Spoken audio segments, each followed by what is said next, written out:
Hey everybody, I'm here with Rob Cubbon, and I'm sure you've seen him around the Udemy studio. He's used to be a freelancer. He's also really prolific nowadays, Udemy instructor, done lots of cool things, and we're going to be talking about sort of just his background story, how he got to where he is today, and see if we can get some cool lessons learned, any lessons he learned from his experiences. So, hi Rob, how are you doing? I'm doing fine, Grant. How are you? I'm great. Yeah, so you probably are missing out on the Thai weather nowadays, being back there. I am so jealous. I wish I could get some sunshine out of my MacBook Pro, but I'll be there in a couple of weeks' time. I'll see you in 2 or 3 weeks' time in Chiang Mai, I Awesome, hope. awesome. Looking forward to another lunch. So yeah, I'd just love to get a little bit more about you and about your background and what you're currently focusing on today in terms of projects. Just share with people like who are you, what do you do?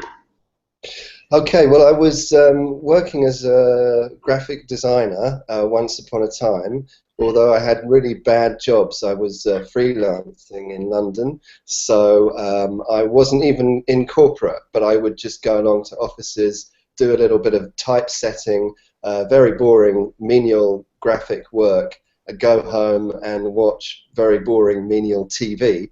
And that was my lifestyle for a few years, and all that changed when I got a website together and started blogging. And then I was really pleased that I got some work to do at home, and that was graphic design work. I then taught myself web design with WordPress predominantly, and then I started to get web design clients. And cut a long story short, because I'd been blogging, I was getting better at content creation. So I think the more you create content, it's kind of a muscle. And I was doing video as well, YouTube, and so I was just always looking for ways to put out more content there. And I was very interested in passive income, still am. In fact, I'm more interested in passive income than I am in active income. Aren't we all? And yes, exactly. That's why we're here. And so I done various things like sold ebooks, but Udemy was a logical progression for content creation and paid for content creation and building my brand as well. It's also it's not just about money. Let's not go down that path too far, although that's very important. Udemy is a great way to build a brand online, a personal brand or a company brand. You put your name out there in front of targeted, relevant audiences that are in your niche. So I mean, it's a real win-win. So at the moment I'm creating video courses and writing ebooks, and I'm going down that path as much as possible at the moment. Yeah, and I totally agree with you about what you're saying about Udemy being a good one of your in your network of businesses on the different things you work on. If it's a blog, if it's a YouTube channel, if it's a consulting service, Udemy is a really good piece of that entire network that you've got going to sort of fill out your whole online career, if you will. So I'm curious about, so you kind of went through a bit of the timeline of how you got to where you are today. But so like, what was the actual timeline for that? Like, how long did that take? How long were you at each part? Like, how long have you been at this in general? Yeah, it's funny. 2005, I registered the domain robcubbon.com. So we're coming up to a decade of robcubbon.com, which is kind of scary. And funnily enough, I set up WordPress on robcubbon.com, and I didn't blog for a year until 2006. And I suddenly had a hiatus moment where I saw that my blog posts were getting more traffic than my terrible portfolio and about me page. And so I thought, well, I'll start blogging. And that was 2006, and I got clients straight away, unbelievably. And 2008, I stopped work, so I haven't worked I haven't had a job since 2008, which is I'm quite proud of. I didn't really have jobs before then. They were kind of temporary jobs. So I actually haven't had a proper job since 1992. But but that's another story. So 2008, completely freelance, completely working from home as a web designer, graphic designer, running a business. And so I would have dabbled in products about 2010, not making a lot of money. In fact, I post my income reports on my website, and they go back to 2011. I was like making $1,000 a year passive income. And so, but the products really took off. Actually, only in 2013, and then 2014 again they had another boost. So the passive income is really interesting. It more than doubles every year, which is would be great if it can keep going. That would be nice. But Udemy for 2 years, last 2 years, and here we are at the beginning of 2015. So it's an ongoing process, but I could have, I wish I'd gone down the product passive income line earlier. Yeah, especially if it's doubling every year, right? A couple more years, be up to like $1 million a year. Yeah, yeah. Well, interview me in a couple of years' time. We'll see if that comes true or not. Yeah, I love your income reports, by the way. It's always really interesting to see, how people are doing. And it's interesting as well because in your average daily life, most people aren't willing to share how much they make. It's even more interesting when it's an entrepreneur, it's like somebody and you're like, oh, so that's how this person is doing. That's how that's how this person is doing that. It's like the timeline of everything they've done. Like it's so transparent. It's really, really cool to see that. And reveals a lot of lessons about how long it takes to do things, what it really looks like to get started on, whether it's blogging or Udemy or what have you. Because of course, if you're going to take how to make $1 million a year blogging course, it's going to make it look like it's very fast, but in reality, anybody who's doing that, it takes years and years and years and years and years to get started and get that traction. So it's interesting. I find that oftentimes those income reports are like sometimes better than the info products because you can actually see the timeline of how somebody goes doop, doop, doop, doop, doop. So yeah. I'm also curious, so you've had an untraditional career route since pretty much the very beginning. What do people think about what you were doing way back when you were doing your freelancing? What do people think about you now? Like your friends and your family, what do they think about your career in general? How do they see it? Like what's their picture of it? Because in my experience, it's pretty inaccurate, but it's interesting to see what people like interpret what you do as. Yeah, it's very inaccurate now. What I can tell you is back in the day when I was a freelancer, people used to think I was a loser, and they were right. I mean, because I was extremely directionless. I didn't have any I literally, as I said, I didn't have any aspirations, and I went home and watched TV, and so I wouldn't like to think what people thought of me because that. It wouldn't have. I wasn't, a go-getting type, and so I was considered more or less like that by my friends and my family. Bless them, they don't really know what I do. It's my mum and dad are very old, and I've tried to explain it to them, and it's just not going to happen. They just think I'm great, And and as for friends now, it's kind of life's moved on, and I was based in London, and I didn't get married until I was late. So all my friends got married, and in the UK they move out to the countryside because nobody can afford to have kids in London. So they've kind of gone. So I've got no frame of reference to. Now I just hang out with other entrepreneurs. So I'm very lucky. I've got some great entrepreneur friends, and they know everything about me, and I know everything about them. As you know, it's a great community. So I've got nobody's turned around and said, "Oh, Rob, you were such a loser." No, look at you. It doesn't really matter. Yeah, it's just a late bloomer. Just a late bloomer. Yeah, very late. So it's interesting that, and actually, I kind of have the same experience. With my parents as well. They are, Yeah, my parents, my aunts, my grandparents, like they all just the way that they try and like summarize what I do, it's just like, oh, that's so wrong. I'm not even gonna bother to correct you, but it's just so wrong. But Yeah. it's part of the fun actually to see how what they think you're doing also changes over time. It's the way that I've described it, it's been all over the place as well. So. So also just for fun, so tell me a bit about your travels. Like where are I know you lived in Chiang Mai, or actually you've been in Chiang Mai for several months, then you recently left.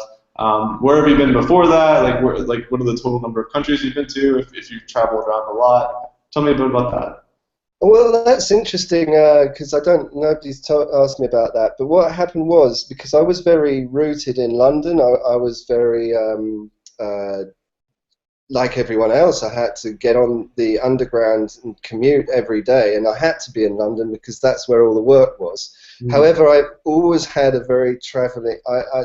I didn't. I had a traveling bug when I was younger, and I obviously didn't lose it because I didn't do enough of it. So I lived. I'm very lucky actually. I did haul myself out of the UK. I lived in Portugal for a year teaching English, and I lived in Brazil for another year teaching English as a foreign language, which is great, but you can't do it for the rest of your life.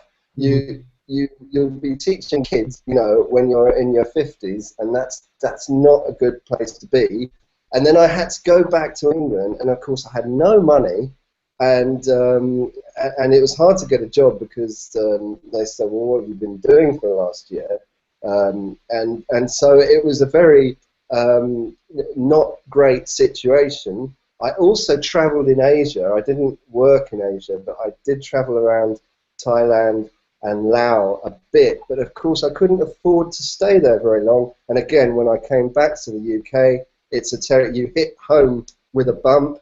You've got no money. You've had a great experiences, but you've just got to get back on the treadmill again and start working. So I got married actually around the time in 2006 when I started my business, and that marriage failed in 2012, and we didn't have any kids. Everything's good, but so as soon as I'd managed to sort all that out, I had the traveling bug was burning inside of me. I knew I could do it because my business was so mature by then. I can, all I had to do was go into cafes in London, and that gave me the experience of being a digital nomad, and put all my work on the cloud, pack my bags in September, and that's it. When I met you in Chiang Mai, that is my first experience of working as a digital nomad and being online and being in Asia or wherever. I could do it wherever. I could do wherever now, but I love Chiang Mai. I think, like you, I think I've got a bit into the Thai culture, and I'm not into traveling around. I want to base myself more in Thailand or probably Chiang Mai for the future, and that is just great because I can do it now, and I don't have to come back and work hard. I don't have to work for it. I'm getting the same amount of money as I do in London, and that's as you know, it's hugely liberating, and it's a really great feeling and thing to experience. Yeah, you hit on two big points of this course. Actually, just go back a second. You were talking about teaching English, and that's something that I bring up as well. So a lot of people do that. They go abroad. They want to travel. They're more of oftentimes I find a lot of people who do that are travelers first. Like the more backpackery types, and they might be kind of entrepreneurial, but they're traveler first, entrepreneur second. You're kind of the other way around, so it's kind of an exception to that rule. But it's not really a good option for like the end all be all of what you do because you can travel around with it, but like the income's not very good compared to what you could be making if you're working online. It's more of like a short-term solution. And yeah, the second thing that I want to hit on, which you said, which I love, I very much try and like have that be part of the main takeaways of this course is if you want to travel, why not travel in a way where you don't have to come home? You're not limited to, okay, I've got $5,000. How long is that going to last me before I run out of money and come home? Like, that's if you can avoid that and you can have it to where you're making just as much money as you were making back home, or even close to that, and you're living in a place where expenses are less, so you're still coming out ahead. As long as the math works out great, then it's fantastic because you can travel wherever you want, and you're never like forced to go home. You're never forced to run out of money and go to a place you don't want to go. That way, you're like truly permanently location independent, and that's one of the outcomes I'm hoping to share with other people. I'm hoping to get some other people inspired to achieve, and hoping they go down that path as well. Yeah, and it's only going to get better for you as well, because the more years you spend working online, the more, in my case, the more my audience grows. You know, I cannot help but grow my audience if, as long as I keep on creating decent content, both free and paid, and therefore, you know, as we were saying about the income reports, you should be making more money next year than you did the year previous. So if you scrimp and save on the first year and you work hard, then hopefully it's going to get easier. But it's not going to get harder. In the old days, it was hard because you didn't have any choice. You couldn't do this. You had to be an English teacher or something like that, and then you had to go back and build your life again. Those days are gone, you know. And you know, I think this is a great job you're doing here, Grant, because it's something I feel very passionate about. You know? Yeah. And it's cool. You also mentioned earlier that your income typically more than doubles, and I find that very, very true myself. Like the curve of like my earnings and general success was 100% exponential. It was not linear at all. So it's like nothing, nothing, nothing, nothing. Okay, it starts to take off, and it's a pretty quick upswing once you get to that some kind of tipping point at some point. And the length of time to get there, I think, varies with people, what they're working on, where they're at in life. But once you get past that like tipping point where it starts to go up and go up pretty quickly, it gets pretty damn exciting, I find. And so you talked about when you first made that transition into like going abroad and kind of working online in this sense. I'm curious for you, what was your tipping point to make you decide to go down that path? And then also, what do you think was the tipping point to like actually become successful going down the path? Because those are typically two different points, if that makes sense. Well, I mean, as I say, the tipping point was that I had to stay in London because I was married, and that was the only reason I had for being in London. It's one of the world's most expensive cities, and if you can work anywhere you want, it's probably a very bad choice, you know. And it's also quite a miserable place in the winter months. I shouldn't say that, but it is. And so, yeah, I left at the first available opportunity because I'd been to Thailand before, so I knew exactly how good it was going to be. Plus, obviously, I'm keep abreast of many of the podcasts, you know, like Tropical MBA. I mean, I could go, the list is endless of bloggers who are publishing information about digital nomadism. So I was fairly well versed and well educated as to how to do it. And as for the success, I mean, in practical terms, there were a few things that I could talk about. For example, I was very sort of based in a home office, and I had a huge, great iMac.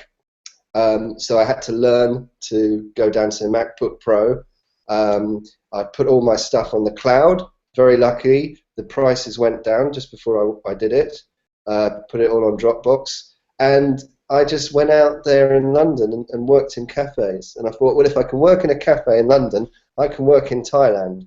And that's basically it. Okay. Yeah, good answer. I'm also curious, so this is kind of similar to when I asked about what your friends and family think about what you do.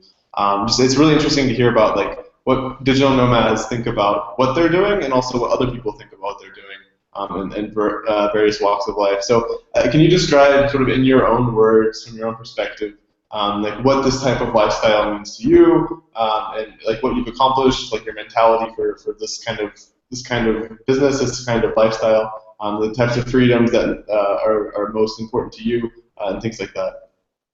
Yeah, actually, I was thinking I probably didn't answer your last question as well as I might, because I think you talked about a bit about the work, and it has it did change while I was out there in Thailand. It did. I did morph into outsourcing more. I was more into passive than active as well. And there were some subtle changes to my business while I was out there. So I think it made me a better businessman, actually, because I had to outsource more, and I had to be more organized, and all the things that are good, that we're always trying to be better at what we are. And for example, I'm really bad at organization. I'm really bad at delegation. That's where I fall down, and so that's the muscle I'm trying to train at the moment. So yeah, it's continuously morphing. But to answer your question now, about the feeling, the freedom, and the future of what we do, yeah, I mean, the freedom is mind-boggling, really, when you think about it. Because this year I'm going to be traveling more, and we'll see how that goes.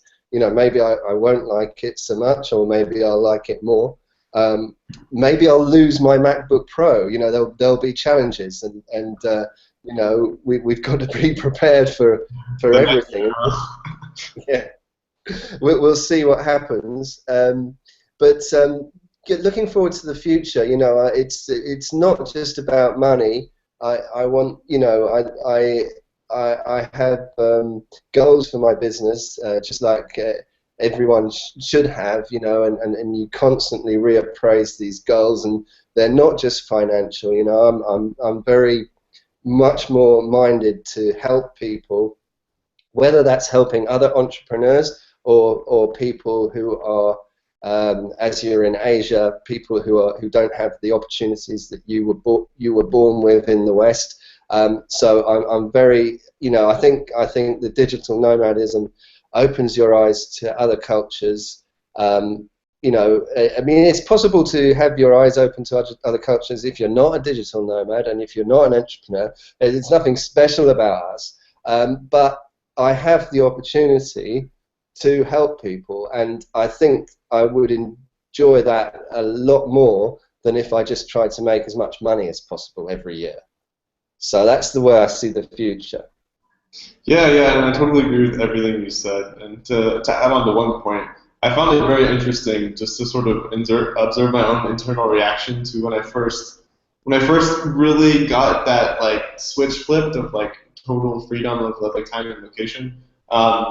Because once you have the legitimate possibility of going anywhere, of living anywhere, of just kind of doing your own thing completely, it's really, I found it very disorienting almost. I knew conceptually what that would be like. That's what I want. And it very much is. It's fantastic. But when I first got that, I was like, oh my gosh, I could fly to any country in the world today, and I have nowhere to be. That's so trippy, because you can think about what that means, but once you actually experience that, it's the first time in your life where you literally can go anywhere and do anything, and it's just I was just mind blown. Yeah, I thought it hits me first thing in the morning. I get that feeling. I don't know if that's the same with you, because the first thing in the morning, it's a very important time, because you don't really know where you are. You're just coming out of sleep. And I get this feeling, God, I can do anything I want today. And I got it more when I was in Thailand than I am now back in the UK for Christmas. Oh, I'm feeling the effects. I tell you, I can't wait to get back out on the road. But that feeling, for me, first thing in the morning. But the feeling of freedom is yeah, I'm completely with you. It is totally liberating. Yeah. And once you lose that, sorry, what? And a bit scary. It is. And actually, if you lose it I find if you lose it for specific periods of time, like being in Bangkok for the conference, you're there for the conference, you're going to be there for a certain amount of time. You're not forced to be there, you're there by choice, but you're there for a specific reason, so you kind of temporarily don't have the option to leave. Or if I do that here, if I have something I'm committed to, to being here. Like, oh, but now I don't have that freedom anymore. I don't like that. And then the contrast becomes quite significant and interesting to pay attention to as well. So yeah, I'd be interested to hear what you would tell yourself like 10 years ago about this lifestyle, about mindset stuff, about your business. Like, how would you give advice to yourself a long time ago, 10, 20 years ago, whatever, when you're first getting started? Oh, that's a really good question because 10 years ago, the seeds were sown for me. I started, and also you mentioned mindset there, which is something it's hard to talk about, but it's really important. It's hard to talk about because it's hard to quantify. I think there's a lot of books out there that cash in on the mindset thing, and it's really easy. It's easy to write about, but it's easy to write about badly. 10 years ago, I had a mindset shift of viewing myself as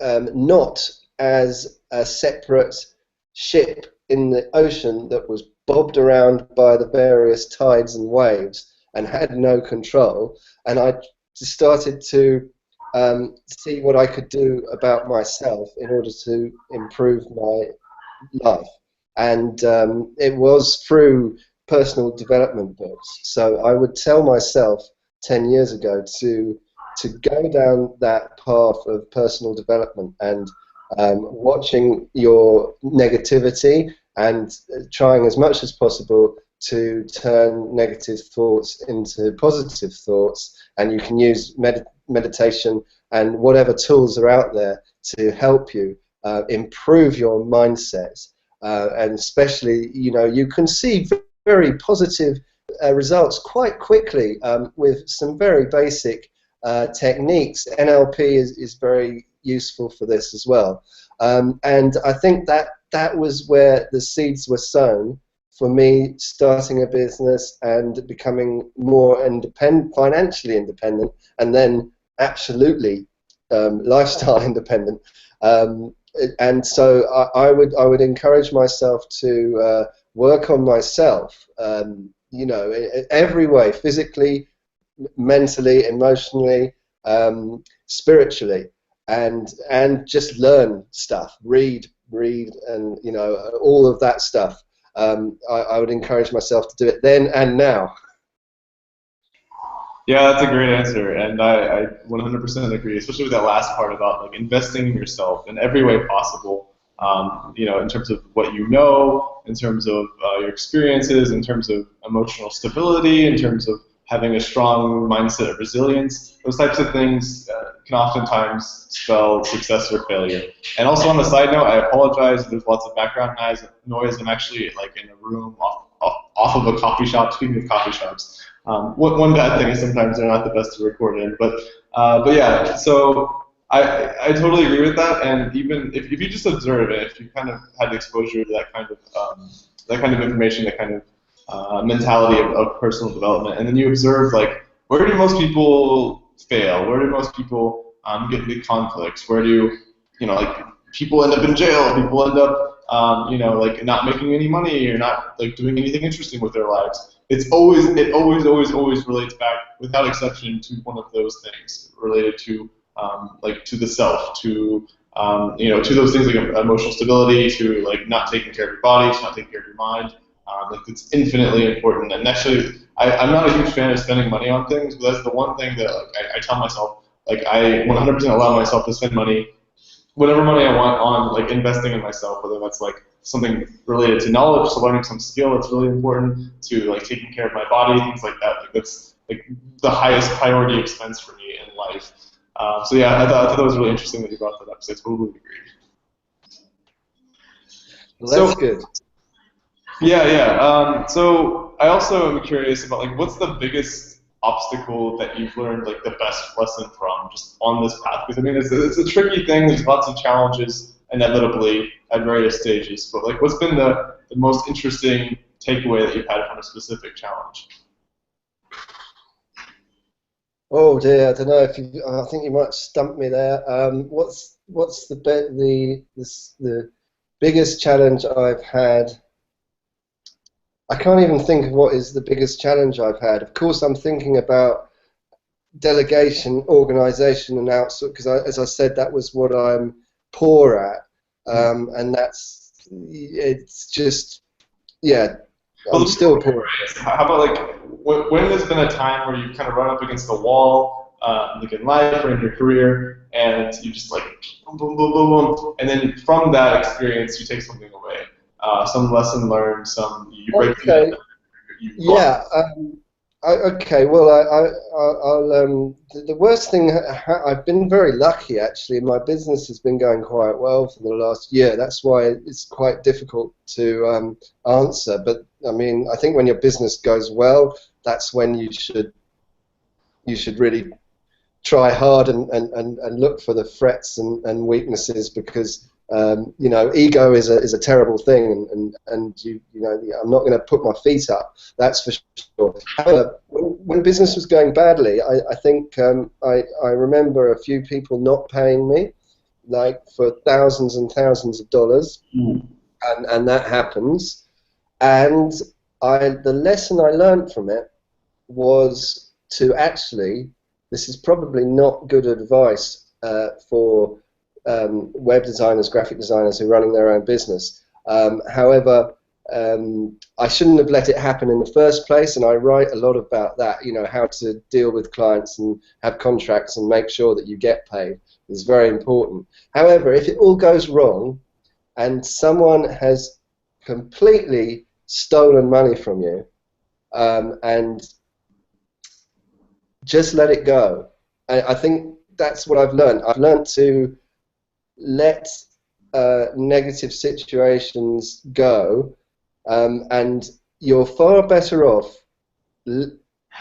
writing off the money and writing off that client than going down the route of trying to get it back, because that you will waste as much energy as the money that you've lost, and by the time you get the money back, it doesn't seem enough. So I had a few times where I was very annoyed about money because I had it stolen off me, and if the same thing happened, I would blame myself. I would blame myself for having had it stolen from me, and I would walk away and get on with my life, because time is much more important than money. That's what I've learned. Yeah, time and peace of mind.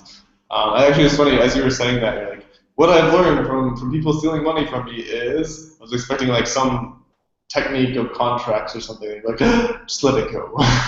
It's very zen of you. But yeah, no, I think you're totally right. Like at the end of the day, you know, well, it sounds like you're talking about like thousands of dollars. That's pretty rough. But at the end of the day, peace of mind and time and like happiness is everything. And you know, fighting and spending countless hours to like maybe get something back that was, you know, if somebody did something bad, if you like sacrifice all that other stuff, which is more important, letting it make you unhappy and letting it sacrifice all your time, maybe at the end of the day it's a bad trade-off. So it's a very interesting point. So I'm also curious, so this probably, I would say, takes certain kinds of people to be able to deal with certain kinds of challenges to accomplish this type of thing. Obviously, it takes certain kinds of interests and you know, sacrifices to end up with this type of lifestyle. But in your opinion, do you think that there's like a certain type of person who should or can pursue this lifestyle, whereas like if not well suited to a certain personality type or a certain type of demographic?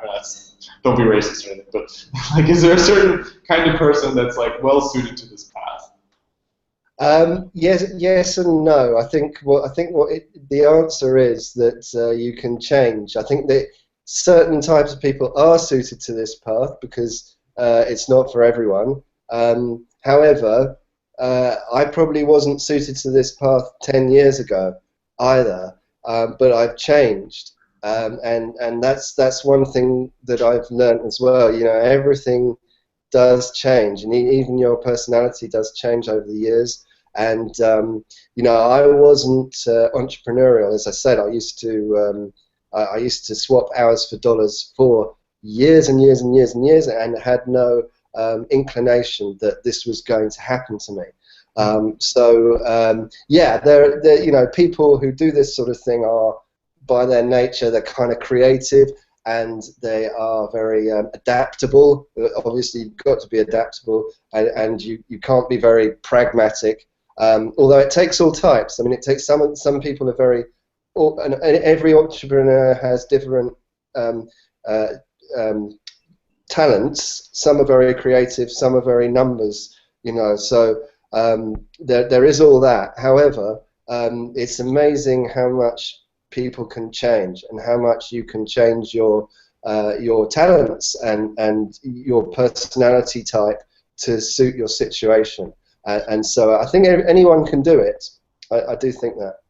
Yeah, and I would say that the biggest traits that come in handy are patience and open-mindedness. And nobody's born with that, so like I've certainly actually used to be known for being notoriously impatient, but even through traveling, because some things definitely try your patience when you're traveling, especially in some places like the Philippines. But yeah, so that's interesting though. But I think you're right. I think, you know, people are adaptable, and I feel like you're Buddhist, by the way. You keep talking about like creating changes and like letting things go. And you like Thailand, so anyways, interesting answer there. So yeah, so okay, here's another question for you. If you were to talk to somebody, like, say, pretend I'm just starting out. I'm not, you know, several years ago. I want to be a digital nomad. Help me. How do I do this? How do I get started in business? I just graduated high school. Like, what should I do? Uncle Rob?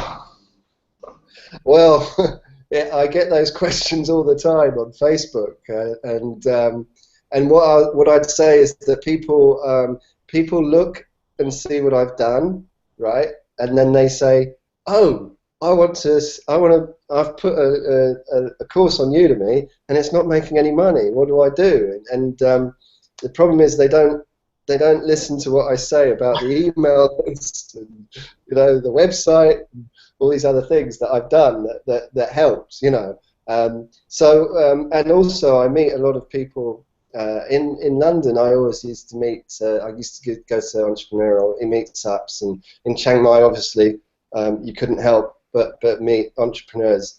And what I'd say to young guys, especially if they've just graduated, is that if you want to go to Chiang Mai, somewhere that's very cheap, that's great. But I would, I hate to say it, but I would get some active income first. I'd do some freelance, you know, web design, copywriting, anything, because you only have to do a few hours of it, and you'll have enough to live. And then, because your passive assets typically take a few years to grow, you know, you don't. There might be the odd success story of some guy that created a video course 1 month and earned $1 million the next. But I'm telling you, that's really unlikely. It's more likely that your first passive asset will be crap, and you know, it won't sell. And you're better off just trying again and again, and that takes months and years. So I would, I would start a website. Well, this is what I did, you see, because I started a website as an active income source. So it was to look for graphic design clients. However, it also doubled up as a passive income source because I could sell products to other graphic designers that were interested in how to do this. So, you know, I don't know why more people don't do that. It really works as a business model because you get the active income first and you get the passive income growing. And it's the same work. You do the same work on the website and the email list, and it helps both. It's all in one niche, so you can earn passively and actively. And the active income is better off at the beginning because it's easier, and the passive income it is better off in the end because it's more scalable. But you can't do the passive income at the beginning is difficult, but I don't want to dissuade people from it. So that's my rather convoluted answer to that question. So I personally really like your answer. By the way, caveat, Rob has not taken the class or like watched any of the lectures. I didn't tell him anything. Like I did not feed him any answers at all. But that was like 100% consistent with everything I teach, like in this course. It was perfect. Way to reinforce my point, Rob. Yeah, so it's because that's a big point, right? Is that a lot of people think about these big scale projects, about how they want to start, the next blog, about like the next travel blog, and making a bunch of money with that. Well, like, yeah, that's cool, awesome, go for that. It's going to take you a couple of years. Like, you don't want to start with that, especially if it's your first business. There's like different timelines for different types of business models, and oftentimes doing some kind of freelancing or sometimes like certain kinds of productized service, that's like money in the door right away. You've got that stability, and that way you can buy the time to build something bigger. That has a longer runway, that has a longer time frame to actually get off the ground and running.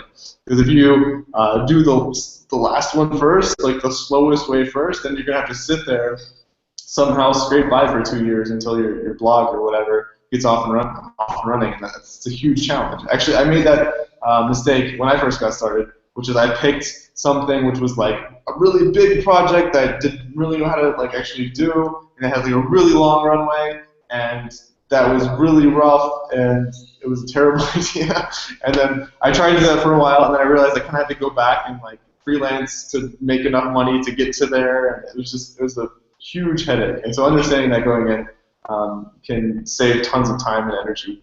And there's a logical progression. Most people who end up like working for themselves and traveling the world, a lot of them start out as like some kind of marketing consultant. That's a really common thing that people do out here. And just traveling around meeting entrepreneurs. A lot of them do that, or some kind of consulting, some kind of freelance. I help Facebook ads for business or whatever. And then from there, they move on to more sophisticated business models.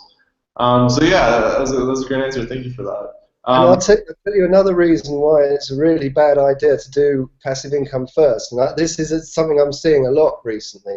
Is people they get a lot of money from launches with an email list, but that's all the money they do. So what if they've got to do a launch every month? So they bother their email list all the time because they need the money to come in. And that's another reason why it's a stupid idea to just start with the passive, because you're going to end up looking desperate, because you are desperate. You've got to have the money coming in. So it's much better to not be bothered about the money, and that way your email list will not feel any desperation from you. So it's always good to have a base of monthly income coming in, and then you can use that as a springboard, and you won't be desperate, and you won't do any of these terrible things like emailing your list because you need the money. It's just dreadful, and it will just hurt you in the long run. Spam. Yeah, that's totally true. And also another benefit in terms of a springboard is that if you're doing some kind of freelancer consulting work, you're building skills. You're building a portfolio if you're a graphic designer or something like that. Exactly. Yeah, and that's going to teach you how to create products. Exactly. That's another reason I forgot to say why it's a good idea. Yeah, well, there's like so many reasons, it's hard to state them all. Yeah, exactly. So I know you said you had another call you're going to get to, so I'll just ask you like 2 more quick questions. So what's the biggest like drawback for you from being a location-independent entrepreneur? Just like to fully flesh out the picture of like the pros and cons. It's definitely my parents who are very old, and the family thing. That's definitely it, because it depends what sort of family you've got back home, but my parents are quite elderly, and that's a worry, but it's okay at the moment. Okay, well, I wish them the best of health, and hope everything goes okay with that. But at the very least, you have you're not stuck in some other location, unable to go back. At least you're location independent. You can always go back if something happens. So that's a pro, I suppose. That's exactly the case, and that's exactly what I've told them. Yeah. So how can people follow your work, get in touch with you? I mean, Rob's got lots of awesome Udemy courses if you want to take that. So what's the best way to tell people about that? Well, the best way to contact me is, or the way I'd like people to go to, is robcubbon.com. So that's my name is robcubbon.com, and you can contact me there, and or you could just Google me, and then you can see where I am around the net: YouTube, Udemy, Amazon, and whatever you fancy. Yeah, that's where I can be contacted, and I'm happy to take any questions from your audience, Grant. Awesome. Yeah, and I'm sure you guys can tell Rob's a super awesome, nice guy, super helpful, and it's a great guy to know and to talk to. So I encourage you guys to do that if you're interested in this type of thing. So yeah, Rob, thanks so much for your time. This is really interesting, and I'm sure a lot of people are getting a lot of value out of this. Thanks, Grant. Lovely to talk to you again via Hangouts on air, and I hope I can talk to you over a salad sometime soon in Chiang Mai. Sounds good.